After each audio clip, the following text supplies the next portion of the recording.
Hello everyone, this is update for November 17, 2022, day 267 of the war, end of the date update. So today, as always, I'm going to start with general topics, then we're going to get into the Ukrainian situation, and then we're going to move to the battlefield. So first, let's start with energy. That's our, frequent topic because it's extremely important for everyone, even though most people don't sort of realize that. So let's actually look what's going on with the export of Russian crude oil. So if you remember, I mentioned about the sanctions that become effective December 5th.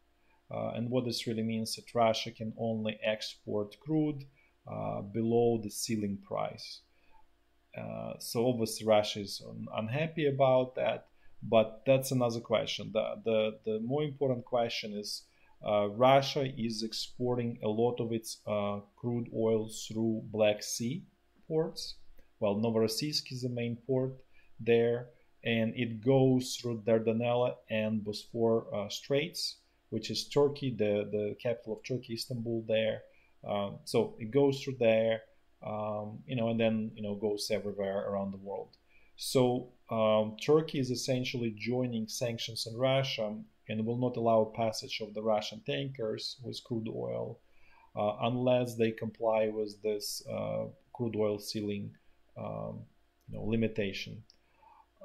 So essentially, the main outlet for Russian export has been blocked. There is still Baltic Sea, so it remains to be seen if Russia will be able to, switch without too many problems to the Baltic Sea.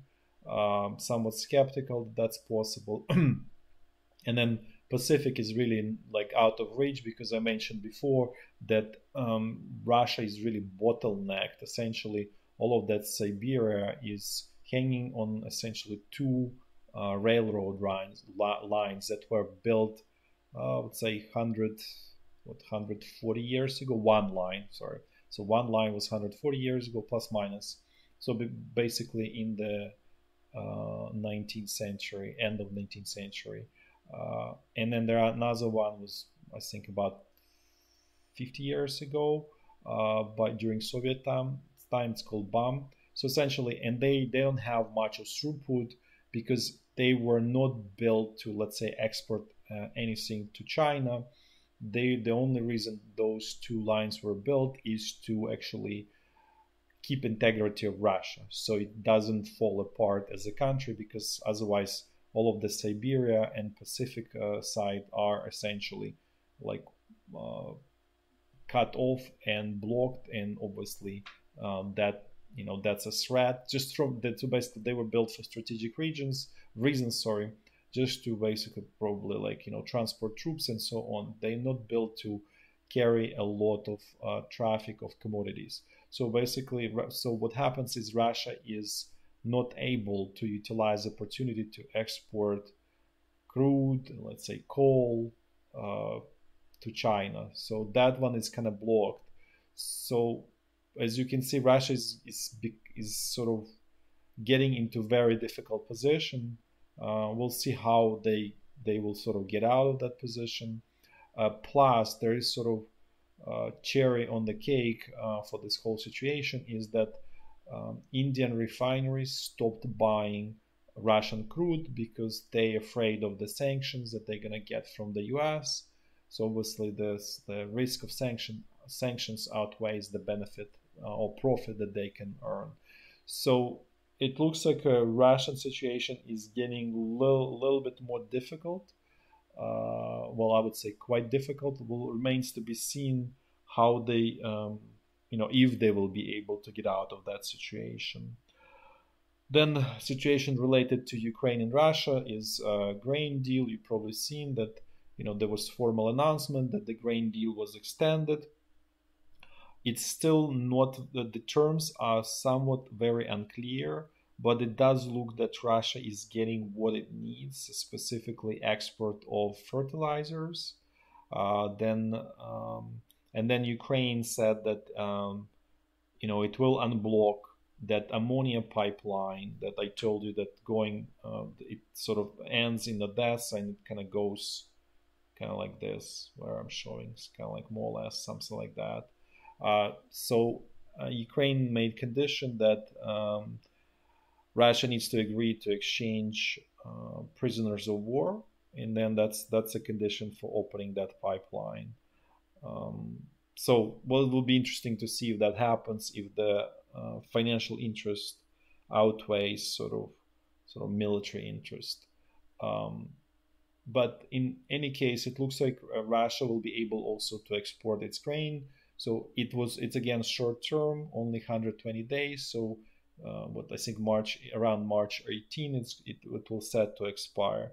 So again, I don't know like what sort of farmer would take a risk to sort of plant, and if it doesn't get extended, gets stuck with extremely low prices, because prices already on the global market already reacted today, and they went down. I'm not saying they crashed, but there was significant drop in the prices for all of these grains. There is also another problem for Russia with the grain export. This time it's coming from Kazakhstan, which is like here east where I'm showing. And what happens is that Russia was exporting quite a bit of its grain down south, probably also to like Iran, uh, through Kazakhstan by railroad. And what Kazakhstan did, they basically increased the rates for the use of railroad, and that obviously makes Russian export not competitive, because Kazakhstan needs to sell its own export down south, so it doesn't need competitor, so it effectively blocked Russia. So as you can see, there's quite a bit of clouds on economic horizon for Russia, and I already mentioned that the Russian government is actively basically printing money. By printing money, it's probably very correct. Not very correct expression. It's actually incorrect expression. And what does they do is they issue debt. That's more correct, precise definition of it. But what that does, it will effectively create inflation. There are already rumors that there are sort of shortages of like paper euros, paper US dollars, and it won't take long before we'll see that Russian ruble, or even officially in this sort of artificial exchange rate, will start to go down again, because as I said before, currency is just a reflection of the health of the economy, and if economic situation is extremely bad, then the currency will crash. And also, even in Russia, central bank is expecting that Russian economy will continue declining into 2023. So there is no sort of end in sight on that sort of front line. Then let's switch a little bit to UK. So first of all, on the China and UK relationship situation, then the sort of negative intensity is continuing.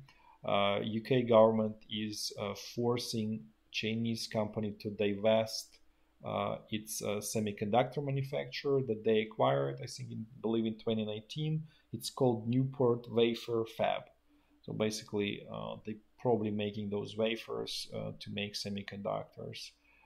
So as you can see, that let's say, disconnection between the West and China is not sort of subsiding, and it's continuing. Which again goes back to that conversation that, okay, what this meeting between Biden and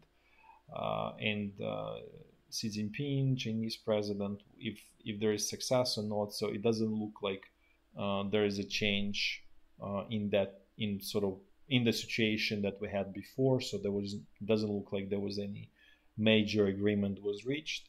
So everything sort of remains on course for potential Chinese invasion of Taiwan. And in terms of timeline, I have a little bit another update. So it looks like there is large session of the Chinese parliament. Well, I mean, parliament in quotes, it's really just it's under communist regime, you will never have true parliament, but I would say the system that sort of legitimizes decisions that's already being made by the Politburo Chinese, like the Central Committee of the Chinese Communist Party. So there is apparently big session happening in March.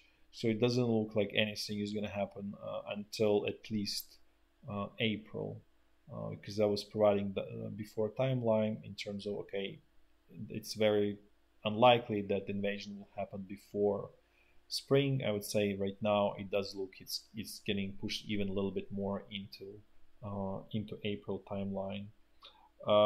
And then also there's another confirmation that Chinese economy is not doing well. Major marketplace in China, Alibaba, they posted few billion losses. So basically, things are really, the economy there is unraveling basically. So now let's actually move to the UK, because they have a new chancellor of the exchequer. Basically, my understanding is it's just kind of like Minister of Finance, I guess that's what we can call. And his last name is Hunt. And so what this person, or what the because it's obviously the government, the prime minister and the whole group, this is obviously not the chancellor who did it, but basically what they did, they actually raised taxes on the middle class, which is very upper middle class, I would say. So they didn't raise taxes on, let's say, millionaires, billionaires. They just decided to shave off from the leftovers of the upper middle class in the UK. And the way it goes, the next sort of round, they will start continue destroying. They will go deeper into the sort of more middle class and so on. But what they did, they increased the top tax rate, which is 45% in the UK. Decreased, sorry. So the level from 150,000 pounds per year to 125, right? So then more people are gonna get taxed. So the stories that you probably will hear frequently, like, let's tax the rich to plug the holes in the sort of budget or so on. That actually never happens. I would say rich will never pay taxes because they're very well connected politically, and they will do everything so that they don't really bear the sort of difficult situation. So usually it's always middle class who gets who bears the most of the pain, basically. So when you hear, okay, let's increase taxes on the rich, what this really means, truly means, is that that the politician will increase taxes on the middle class, that essentially middle class will pay for everything.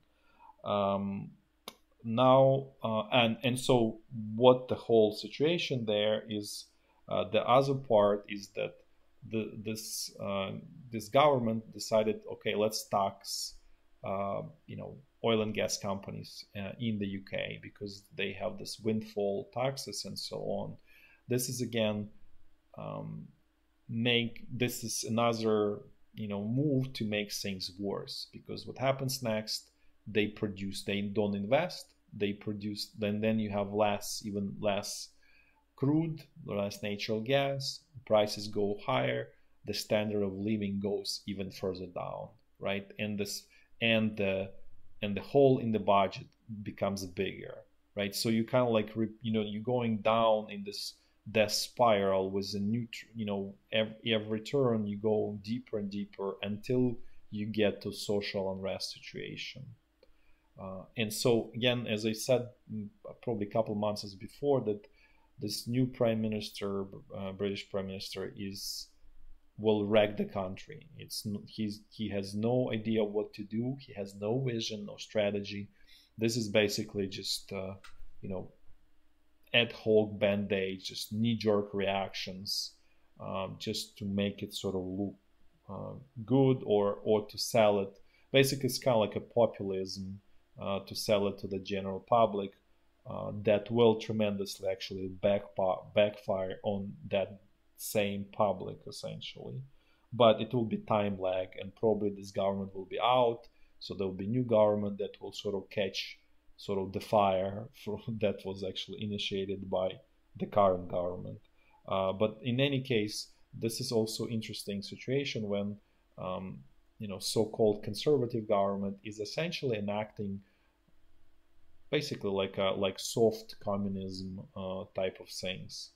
Um, so this just kind of tells you that this whole division of conservative or like left right, it's all you know artificial dichotomy just to sort of separate people, and that's not really how the real separation goes. Um, so then actually talking about the social unrest and things are going in the wrong direction. Actually, there are two sort of headline news from the U.S. That there is that railroad workers um, potentially may go on strike, right? So this, and then also that Starbucks unionized, but I want to qualify, it's unionized Starbucks baristas also want to go on strike. What this, I don't want to discuss, unionized, I'm there's a lot of like sort of negative about that, and I quite a bit of it agree. But the point is not about even this. If things were not bad, this would not happen. And what is happening is that, you know, people who make less money, they totally getting squeezed and crushed by the inflation, by the and inflation, by what I mean by that, by the increase in the cost of living, right? And that really happening because the price of energy goes up, right? So who feels the pain first is there sort of people who are on the sort of bottom of the social sort of pyramid, right? So they receiving it first, and so far we're seeing just like sort of strike type of things. But as things sort of progress in the wrong direction, it's not going to be just strikes. It will turn then slowly into riots, and it will just continue this again, this death spiral. um, so as so this is what I'm trying to say. This is not just, let's say, UK is in trouble, or it's sort of, how to say, bubbling up pretty much everywhere you look in the West. um, and then sort of tying it up to what the US Federal Reserve is doing. They also understand all of this dynamic. They pretty intelligent people, and um, I wouldn't say they use intelligence in a good ways, but they not they definitely intelligent people, I can say that, especially Jerome Powell. And so they understand that the system starts to kind of like uh, implode essentially, and the only the only way to sort of gain some kind of control, and not perfect control, is to increase interest rates. and and so there was actually a speech today by the one of the Federal Reserve presidents. His last name is Ballard, and so what he said that they may get interest rates to 5 to 7%. So, like you saw recently that there were a lot of headlines. Okay, inflation peaked, everything's great. We go back to normal. No, we're not gonna go back to normal. And people who are really understand economy and the world economy and US economy clearly telling like, hey, we have a problem. We really need to get sort of system under control in a bad way, because as I said before, what they doing, they destroying demand by increasing interest rates in order to bring it with a lower level of supply. So that will create immense level of economic pain. It's already doing that, but we are at the early stages of it. It will get progressively worse as they continue basically increasing interest rates. So, and the problem with all of this, that instead of like killing demand, uh, the right answer is to increase supply, right? So then, you know, things gonna get better, more normal. But because the Federal Reserve does not have tools to increase supply, they only can kill demand. So they basically do use that crude tool to address the problem. The problem was how, because the increase in supply can only be addressed through the parliament and the government. That's who does that. That's who actually constrains supply, right? But Federal Reserve does not have, ability to sort of affect, parliament or the government. So they do what they can to save the system. Um, so that's what's really happening. But the problem was the way they sort of tried this to save the system is that will lead again to basically strikes, rioting, social unrest. Because as they increase interest rates, there will be significant, large unemployment, and at the same time, costs will remain elevated. It will not be just the inflation will, like, the high costs that already sort of stay. They will not simply crash. They will go a little down, but they will still remain elevated. So basically, think about this: you have like your revenue, and then you have expenses. So your revenue is going down, and so your sort of profit and why you work is revenue minus expenses. So let's say you earn $10, you spend 5, so you have, or let's say, let's actually use 6, so it's not, the numbers are more clear. So you earn 10, you spend 6, you have $4, right, of your net profit. As because even if, let's say, you employee, you really small, you are business. Even most people don't think that way, but you are really businesses. You sort of, you go and you sell your knowledge or labor or whatever you do. And so let's say you earn the $6. So what happens when they increase interest rates? Then your revenue goes down, right? Much faster. So your revenue will go down by, let's say, $3. So it's going to be 7, but the cost will gonna go down only by $1. So it's going to be 5. So you see, like, your profit goes only to $2. So you're getting squeezed, and you leave of the, instead of living of $4, you have, only $2. So you really, you have like half, you got, like, you lost half of your purchasing power, essentially. And this is very simplified example. Don't try to, like, oh, this is not perfectly. Yes, I'm just like, trying to explain it at very, like, high level, so people who don't have the background, that they can understand how things are. So in other words, we are not through all of this economic disaster and everything. We, as sort of all of us who go through this drama, looks like this is just more of the beginning of the drama, rather than the end of this whole drama. Now let's actually switch to Ukraine and discuss what's going on there. So first of all, Russia, again, hit Ukraine with airstrikes, again directed against electricity distribution infrastructure. There was also a little bit of sort of new approach. Is Ukraine also produces natural gas, which it's almost barely self-sufficient. So they also hit those natural gas producing fields. Don't know like total details, extent to what damage was done. Maybe there was potentially no damage, but probably there is some damage. But basically they almost openly, Russian leadership almost openly saying, we're gonna hit you until you're gonna go and negotiate with us and accept our ultimatum.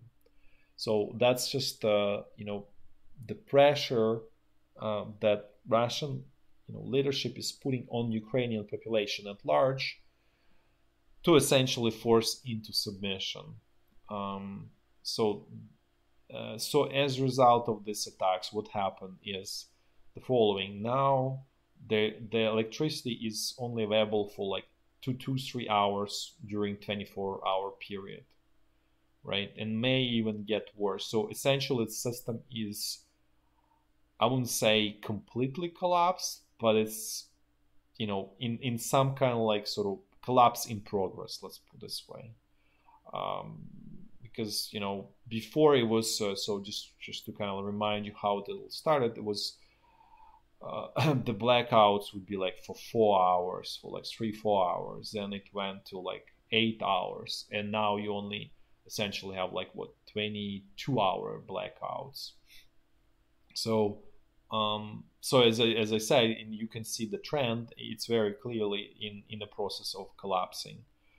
And then some of the mayor, like one actually mayor here in this city Ivano-Frankivsk, he even openly called people or population in the city, asking like, okay, please leave the city for the winter. It's going to be pretty impossible to survive. So basically, this is like translating in a sort of more direct and more sort of plain language. City is a death trap, and you're gonna die if you're gonna decide to stay in the city, in a very simple way. So just, and that's very true. Cities are pretty much, they're death traps without infrastructure. They're expensive to maintain in general, relative to the villages.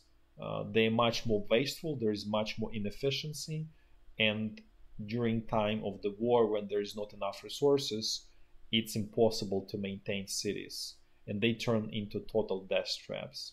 So what he suggested is actually go to the villages, go to, find a house, or move in with your relatives, whoever you can find, and live in a house where you can survive, because you effectively self-sufficient, right? You on the land, you have the stove, because in Ukraine it's I don't know if in some countries of the West maybe it's not typical to have a stove, but let's say in Ukraine, in like, let's say 80% of the houses, you still have stoves, so you can heat yourself with just wood, you can cook and all of that, so you can survive. It's obviously not wonderful life, but you can survive. That's the key point there. So, and then want to touch base, because there was quite a bit of, I guess, going back to this missile strike that unfortunately killed 2 Polish citizens. So it does look, I just want to confirm, which I said, a couple of videos before, it doesn't look like it's a Russian missile. And more likely than not, it is Ukrainian anti-air missile. How and why it got there, this is just my sort of, we will never find out, to be honest, because there is incentive not to sort of share all of the evidence by the sides. But what I would say, more likely scenarios than not, but again, this is my speculation, and you can say, okay, this is wrong. So this village is essentially here on the border, where I show on the border here with Ukraine, and there's Lviv, and basically those rocket batteries are about they are around sort of Lviv, right, to protect it. They may not be a perfect circle, but something like that. And so and they are about distance from Lviv about 20-30 kilometers. So it's totally possible that one of these missiles did not go where it's needed, and basically fell down, and unfortunately it fell in that Polish village, and killed 2 people. So it just looks more to me unfortunate accident that obviously happens in the war all the time, because the equipment is not perfect. This is old Soviet, just for everybody to understand. Ukraine did not maintain like all of this military equipment since it became independent in 1991. So it's all was extremely poorly maintained, in extremely poor condition, And so now it's not surprised that it actually doesn't do what it's supposed to do. And not to mention that was produced about 40 years ago, where the shelf life may have expired and so on. So this is, this is reality, what's going on in Ukraine. And this is, in my opinion, what most likely happened. There is more sort of other, how to say, narrative that's being pushed more, I would say, from Russia, where they say, well, it was intentional, shot from Ukrainian side in order to involve NATO into the conflict. I would say it's very unlikely that this is the case. I'm not ruling it out though. I'm not saying like, okay, I know for sure. And as I said, we will never know. Uh, but I want to do state that unfortunately Ukrainian leadership is uh, completely immoral, and also low on intelligence. And this is unfortunately deadly combination during the war. Um, so at the same time, I don't think they have that sort of bravery or the guts to do things like that. They just too coward, let's in my opinion, to do things like that. So hopefully this kind of like puts to the rest, because I feel like some people were a little angry, and I still didn't quite understand the reason for that, because I was clearly looking at the you know factual situation, and when I see, okay, this is not 500 kilograms of explosive, then I say it's not 500, and that really means that that was probably this anti-air missile. Um, and honestly, like, actually, when I look at it, it looks to me more like a 203 millimeter artillery shell. That's what I would say would be my, like, let's say, if I see it without knowing all of the details, that would be my bet about what it is. But as I said, there is not enough evidence, and we will not be shown that evidence, unfortunately. So this will remain to extent sort of speculation. Now let's move a little bit more into the military situation. And first, I want to mention it one more time and reiterate that Russia got this kamikaze drones from Iran, and they are extremely successful. They've been destroying quite a bit of Ukrainian equipment, especially here near Vuhledar. The Russian side been using them uh, quite a lot, and they destroy very good high quality equipment, like those Polish self-propelled howitzers, crabs, some, I think even like Caesars from France as well, and then tanks as well. So it's definitely turning into the big problem, and the loss of the equipment that's happening is not sustainable for Ukrainian side. And at the same time, there is a short window to come up with some strategic answer. Um, so far, there is no answer. Basically, it just goes sort of unpunished, and there's no even mm, much of the changes in the military or attempts to do uh, anything about that. Now let's just discuss another related topic, general military topic about the Russian mobilized troops. So official number is 300,000, which I don't believe. It's basically just kind of like you open the well and you never close it. So uh, it's basically like evergreen mobilization. That's what's going on there. However, what I would say is that, as I said before, majority of these mobilized soldiers will hit the front line in December. So there is very high chance at end of December and sometime in January, Russian command will try to launch some kind of offensive to achieve whatever goal they decided to achieve. Hard to say right now. More likely than not, it's going to be something about capturing the remainder of this Donetsk region, which they really want to do, and also Zaporizhya. So uh, we'll see what happens there, but they definitely will try to sort of strike back at Ukrainian side. So, well, this is something that I just want to give you heads up. That's something that's coming. Now let's actually look at the battlefield and walk through the front line in a clockwise fashion, as we always do, starting from very north. So the situation along the state border is somewhat stable. There is some exchange of artillery fire, but nothing truly major. Now let's jump to the North Luhansk front line. Things here are more or less the same, but the activity is definitely like on the lower end. So this was just one Ukrainian like probing attack here near Kuzemivka, and then Russian counter attack here nearby. Otherwise, things are sort of quieting down here on this section of the front line. Now let's look what's going on the North Donbass front line.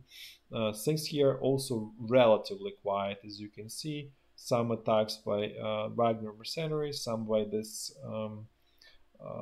well, I don't know how you call it, this LNR troops, or yeah, I'll call them that way. And then but otherwise not no really any kind of like major progress or anything. That the whole area around Bakhmut and south was even fairly quiet today. Now let's move and see what's going on at the central Donbass front line. Things here are well, relatively also quiet. The only major sort of development is that Russian troops managed to come closer to a village called Nevelske. They captured Ukrainian major stronghold there. So just want to give you like it's almost not even worth sort of sharing. It's like another 50 or 100 meters of the territory. But what is important about this, that they creating deeper and deeper like crack or wedge in Ukrainian defenses, so that they the current position will not be it will not be possible to hold.